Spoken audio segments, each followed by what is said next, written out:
Ikwensuocha. Ifamaje. He said, sorry, white devil, but he must kill you now. Yeah.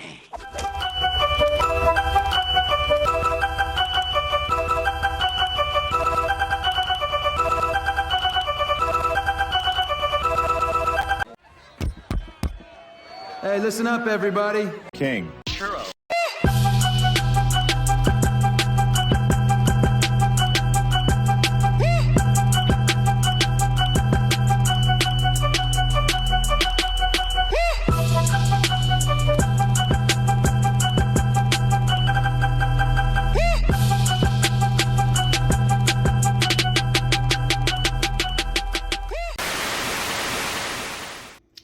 Question for you. What's the West's obsession over trying to decriminalize homosexuality in nations across Africa? And why aren't you going to the Middle East to do the same thing?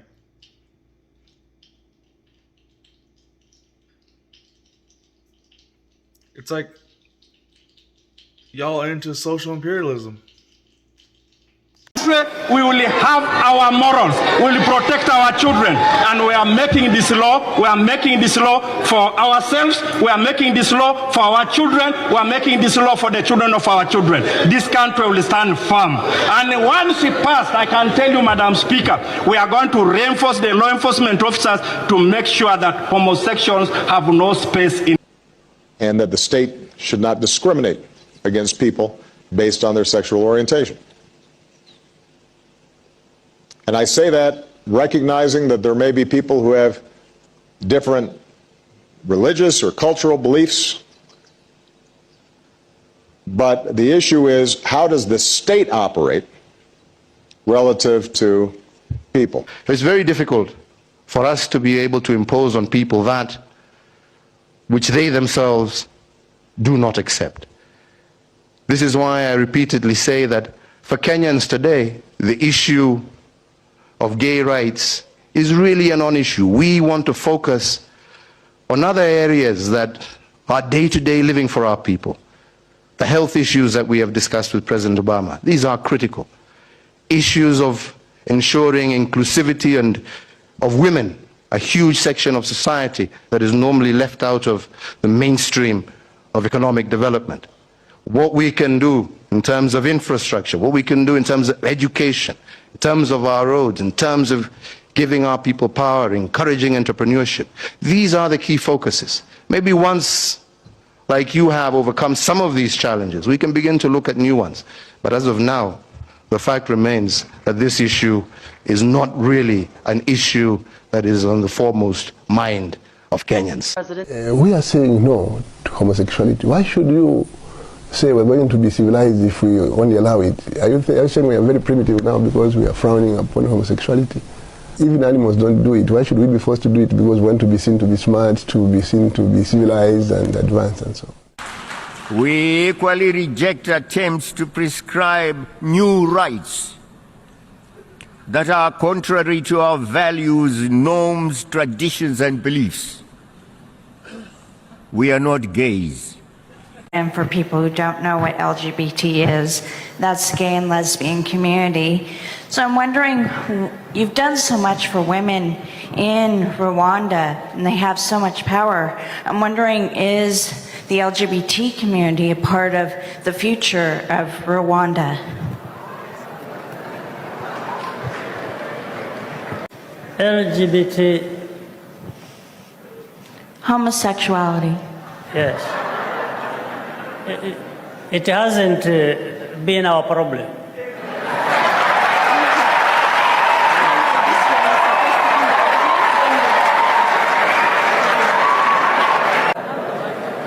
And we don't intend to make it a problem. Madam President, what's your position on decriminalizing homosexual acts in Liberia? I've already taken a position on that we're not going to sign any such law. You won't sign any law to decriminalize? I won't sign any law that has to do with that area, none whatsoever. We like ourselves just the way we are.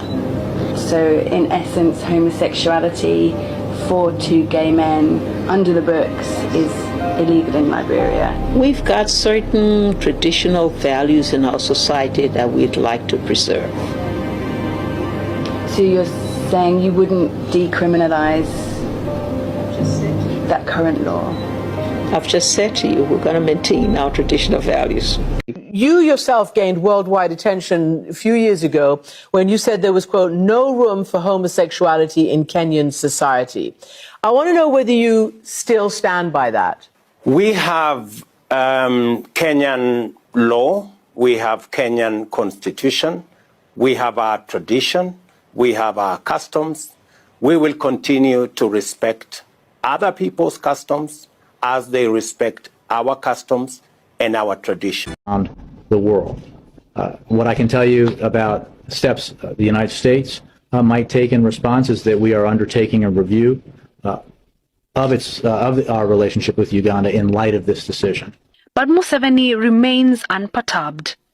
The outsiders cannot dictate to us. This is our country, this is our society, this is our future. It is not anybody's future. And the outsiders will have to live with us, or if they don't want, they take their aid and we shall. Uganda is very rich, we don't need aid. In fact, aid is part of the problem. This is the mistake of Western countries. They are the ones who are provoking, because they are really, the English word is insufferable. You can't put up with their nonsense, because nobody concentrates so much on homosexuals. Nobody is hunting them. But because they come and want to force us to say homosexuality, oh yeah, that's how you get now a backlash. They are the ones who are provoking all this. We have grave concerns with the passage of the Anti-Homosexuality Act, AHA, by the Parliament of Uganda yesterday, and increasing violence targeting LGBTQI+ persons. If the AHA is signed into law and enacted, it would impinge upon universal human rights, jeopardize progress in the fight against HIV/AIDS, deter tourism, and invest in Uganda and damage Uganda's international reputation. The bill is one of the most extreme anti-LGBTQI+ laws in the world. Human rights are universal. No one should be attacked, imprisoned, or killed simply because of who they are or whom they love. If African nations don't want to comply with what we do here in the West, Uganda said it perfectly clear that aid is part of the problem. The outsiders will have to live with us, or if they don't want, they take their aid and we shall. Uganda is very rich, we don't need aid. In fact, aid is part of the problem. Why would we expect Uganda or any other African nation to decriminalize homosexuality? In essence, why would we expect them to do what we want them to do in their own country? That just doesn't make any sense. Let them do what they want to do. That's their law. That's their, traditions, and so on and so forth. Why do we care about decriminalizing homosexuality, where they have the values, the traditions that they don't want homosexuality to be part of their cultures? I can't believe the American people can't see through this. We already have a law, the Defense of Marriage Act, where we've all voted, not where I voted and others said, look, marriage is between a man and a woman, and states must respect that. Nobody's violated that law. There's been no challenge to that law. Why do we need a constitutional amendment? Marriage is between a man and a woman. What's the game going on here? Let them be. Let them be.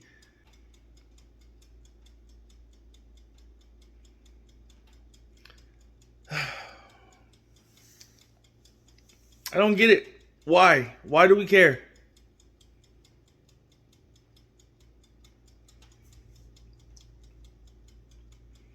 I'm making toast. Anyway, it's your boy King Churro. Thank you for watching. Think about this shit for a little bit. Why do we care about what they do in their countries? Let them be who they want to be. Remember that you're loved. Unless you're homosexual in Africa. And remember to be great every day. Because tomorrow is never promised. Peace out, y'all. Every day you wake up, you got a decision to make. To go right or left, up or down, right or wrong. At the end of the day, you make the decision. Nobody forces you. So make the right decision. Make moves, set the goal. Stop making excuses, man. And if it look like a duck, walk like a duck, and sound like a duck, it's a duck. Stop guessing. Just do the right thing. You heard? You hear me? I love y'all. Stay positive. Love one another.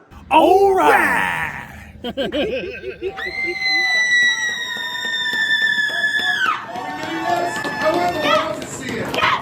is Gallo Patrice. I am 17 years old. I'm a political science. My pronouns are he, they, I'm trans. So you need to shut I don't see what these African nations are talking about.